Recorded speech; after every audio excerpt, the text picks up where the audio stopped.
السلام علیکم ورحمۃ اللہ وبرکاتہ نحمده ونصلی علی رسولہ الکریم اما بعد۔ آج کا سبق سن لیجئے۔ آج کے سبق کی سرخی ہے حضور صلی اللہ علیہ وسلم کی سیرت پارٹ نمبر 37۔ آپ صلی اللہ علیہ وسلم کی عمر 35 سال کی ہوئی، ابھی نبوت ملی نہیں ہے، لیکن کبھی بھی حضور صلی اللہ علیہ وسلم نے کوئی بھی مشرکانہ کام نہیں کیا۔ شروع سے فرماتے تھے کہ مجھے شراب سے نفرت ہے، بتوں سے نفرت ہے، جھوٹ سے نفرت ہے، غیبت سے نفرت ہے۔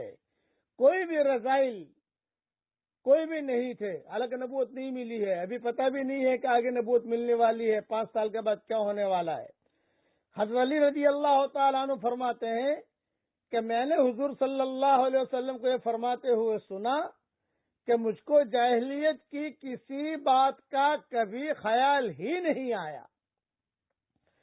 صرف 2 مرتبہ 2 قصے ہوئے، ایک 2 مرتبہ ایسا خیال آیا، مگر اللہ تعالیٰ نے بچا لیا اور مجھ کو اس سے محفوظ رکھا۔ ایک رات میں نے اپنے ساتھی سے کہا، جو میرے ساتھ بکریاں وغیرہ چرایا کرتا تھا، پارٹنر بھی تھا، تو میں نے کہا بھی تم ذرا بکریوں کی خیر خبر رکھنا، میں مکہ جا کر کچھ قصے کہانیاں سن کر آتا ہوں، تھوڑا موڈ ہے کہ میں تھوڑا گھوموں پھروں مکہ جا کر۔ کبھی کبھی دھندا کرتے کرتے آدمی تھک جاتا ہے، کہتا ہے کہ میں ذرا تھوڑا سا موڈ بدلوں۔ تو آپ نے بھی یہ کہا مکہ جا کر کچھ قصے کہانیاں سن کر آتا ہوں۔ آپ کی عمر 35 اور 36 سال کے درمیان تھی۔ میں مکہ میں داخل ہوا، ایک مکان سے گانے بجانے کی آواز سنائی دی۔ میں نے دریافت کیا یہ کیا ہے؟ معلوم ہوا کہ فلاں کی شادی ہے۔ میں بھی چلا گیا، بس بیٹھا ہی تھا کہ فوراً نیند آ گئی اور خدا نے میرے کانوں پر مہر لگا دی۔ پھر سو گیا میں وہاں تو گانا بجتا رہا، میں سو گیا۔ کہا اللہ کی قسم، آفتاب کی تمازت ہی نے مجھ کو بیدار کیا، یعنی ایسا سویا کہ بالکل سورج طلوع ہو گیا اور اس کی گرمی میرے سر پر میرے چہرے پر آئی۔ پھر میں جاگا، اٹھ کر اپنے ساتھی کے پاس آیا۔ ساتھی نے دریافت کیا، پھر محمد بتاؤ کیا دیکھا، مکہ میں کیا دیکھا؟ آپ نے فرمایا کچھ بھی نہیں، اور اپنے سونے کا واقعہ بیان فرمایا۔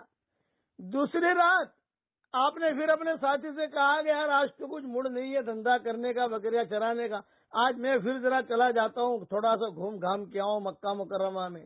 اس کے بعد دوسری مرتبہ میں گیا، پھر یہی صورت پیش آئی کہ اللہ نے مجھے سلا دیا۔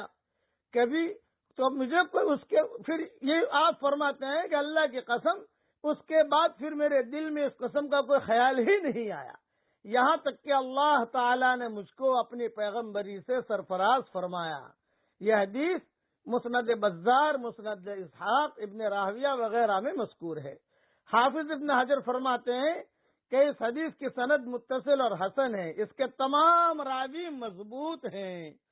بخاری اور مسلم کی حدیث میں یہ ہے، حضرت جابر فرماتے ہیں، یہ بخاری مسلم کی حدیث بیان کر رہا ہوں، آپ کو بھی نبوت نہیں ملی ہے، ابھی جو ہے 35-36 سال کی عمر ہے، کہ جب کعبے کی تعمیر ہو رہی تھی تو حضور صلی اللہ علیہ وسلم بھی پتھر اٹھا کے لا رہے تھے۔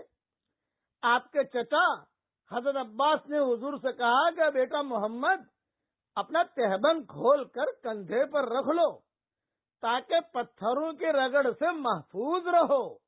جب تہبند بندھا ہوا ہے تو پتھر اٹکتے ہیں کہ گرنے ورنے کا خطرہ نہ ہو، اس لیے آپ کے چچا نے یہ کہا کہ بیٹا محمد تہبند کھول کر کندھے پر رکھ لو تاکہ پتھروں کی رگڑ سے محفوظ رہو۔ آپ نے چچا کے کہنے سے تہبند کھولا، کھولتے ہی آپ بے ہوش ہو کر گر پڑے۔ اس کے بعد آپ کبھی بھی برہنہ نہیں دیکھے گئے۔ ابو طفیل کی یہ ساری روایتیں، کچھ روایتیں بخاری مسلم کی ہیں، کچھ دوسری کتابوں کی ہے۔ عبداللہ ابن عباس کی روایت میں ہے کہ ابو طالب نے آپ سے پوچھا کہ کیا ماجرا تھا؟ آپ نے فرمایا کہ میں نے چچا کے کہنے کی وجہ سے تیبند کھولا تو ایک سفید پوش آدمی، ایک کوئی بڑا آدمی اچھا سفید کپڑے پہنے ہوئے دکھلائی دیا، اور اس نے مجھے کہا محمد محمد محمد، اپنا سطر چھپاؤ، اپنا سطر چھپاؤ، اپنا سطر چھپاؤ۔ یہ روایت حاکم میں ہے اور یہ روایت بھی صحیح ہے۔ ایک مرتبہ قریش نے آپ کے سامنے لا کر کھانا رکھا، اس مجلس میں زید ابن عامر ابن نفیل بھی تھے، آپ نے کھانے سے انکار کیا۔ بھی کیوں انکار کر رہے؟ تو فرمایا بتوں کے نام پر ذبح کیے ہوئے جانوروں کو اور بتوں کے چڑھاوے میں کبھی نہیں کھاتا۔ یہ حضور نے فرمایا کہ مجھے بتوں سے نفرت ہے، ابھی اسلام نہیں آیا ہے، لیکن شروع سے حضور صلی اللہ علیہ وسلم ان چیزوں سے نفرت کرتے تھے کہ تم اللہ۔ پھر حضور نے دعوت دی ان کو کہ زید ابن عمر ابن نفیل قریشی سے کہا کرتے تھے کہ بکری کو اللہ ہی نے پیدا کیا ہے اور اللہ ہی نے اس کے لیے گھاس اگایا، پھر تم اس کو غیر اللہ کے نام پر کیوں ذبح کرتے ہو؟ یہ حضور نے فرمایا۔ بقیہ تفصیل کل پوری کروں گا انشاءاللہ۔ اب پڑھ لیجئے میرے ساتھ، اشہد ان لا الہ الا اللہ واشہد ان محمد رسول اللہ۔